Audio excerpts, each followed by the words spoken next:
Ms Donna's going to read you a story called The Three Little Pigs.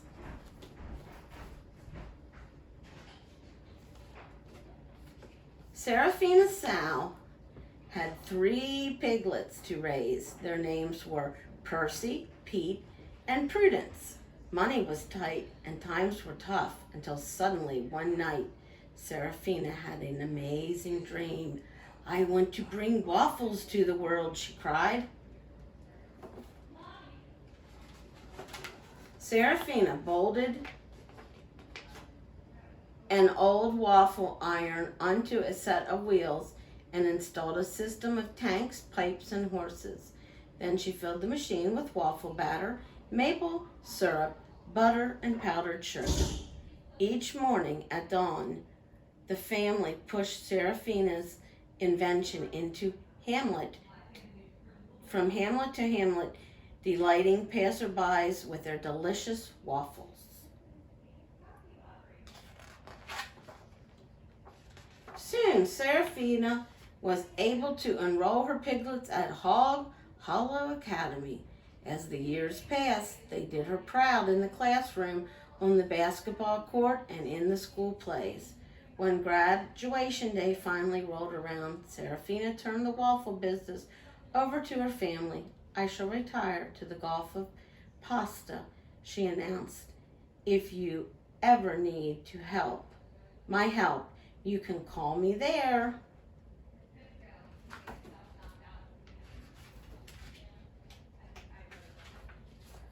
The 3 pigs operated the Wafferly while they built new homes nearby. Percy wove straw into a cozy bungalow. Pete put together a log cabin, and Prudence constructed a brick cottage. The Wafferly continued to prosper, and life humbled along happily.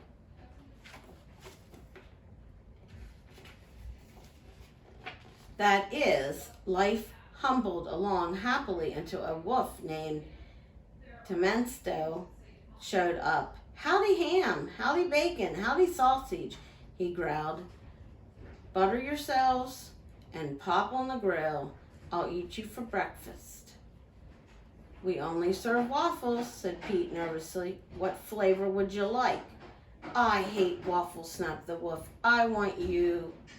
Tepesto lunged forward, but his eagerness to grab the pigs, he overturned the wafflery. Peter, Percy, and Prudence fled to their houses.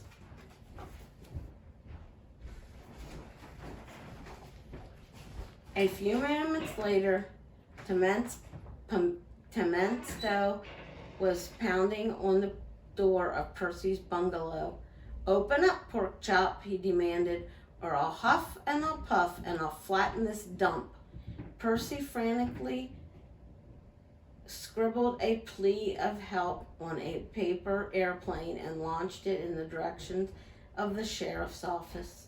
Suddenly, with a blast like a typhoon, Tempesto demolished the straw house, and Percy's possessions were scattered here and there across the country. Percy's paper airplane caught the attention of Sheriff Sheep, but before he could grab it, Percy's bathtub plunged to earth like a meteorite. Meanwhile, Percy had reached Pete's cabin, one step ahead of the wolf. "Let me in or I'll trash your woodpile," roared Tepesto. No, not by the hair of my chinny chin chin," cried Percy and Pete.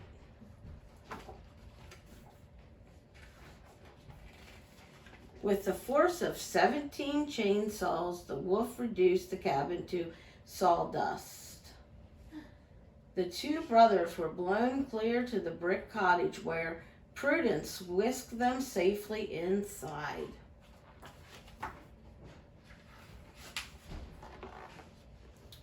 In a few moments, the wolf was battering the door, surrounding the cowardly swine.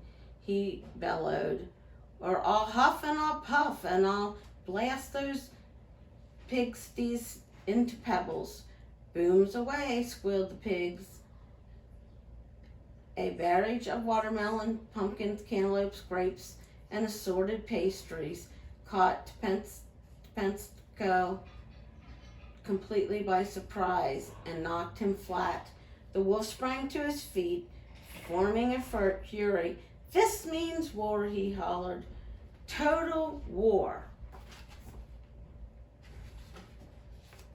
Throughout the rest of the day and all that night, Pensto savagely bombarded the little cottage. But by the dawn's early light, the frustrated wolf could see the brick walls were still standing.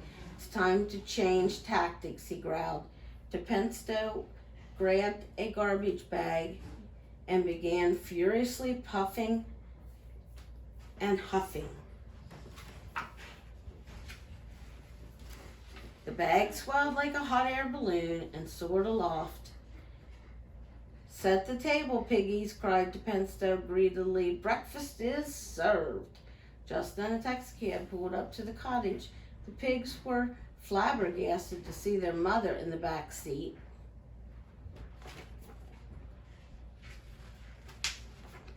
"I'll come to the rescue," announced Serafina. "How did you know we needed you?" cried the pigs. Serafina explained that the paper airplane with Percy's message had fluttered clear to the Gulf of Pasta, where it landed in her salad. "Now let's deal with that wolf," she cried. Without further delay, the Waffle House was positioned in the fireplace.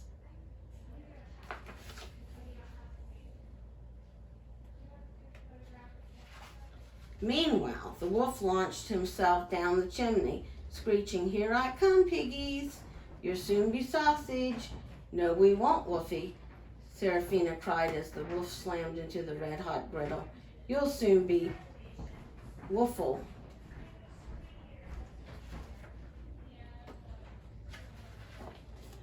The sizzling wolf staggered from the waffle iron, but before he could catch his breath, the pigs hosed him to the floor with a blast of maple syrup. Then they smothered him in butter, fogged him from head to toe with powdered sugar, and finished him off with a final squirt of syrup. "I surrender," he gasped. Although the emergency was over, Serafina admitted that she was not eager to return to retirement. The news brought cheers from her family. They loaded Tempesto into the taxi and sent him to the Gulf of Pasta in her place. Soon afterward, Percy, Pete, and Prudence married their childhood sweethearts, and it wasn't long before Serafina found herself surrounded by dozens of children. The new family members expanded the business, and soon there were waffleries around the world. "My dream has come true," sighed Serafina.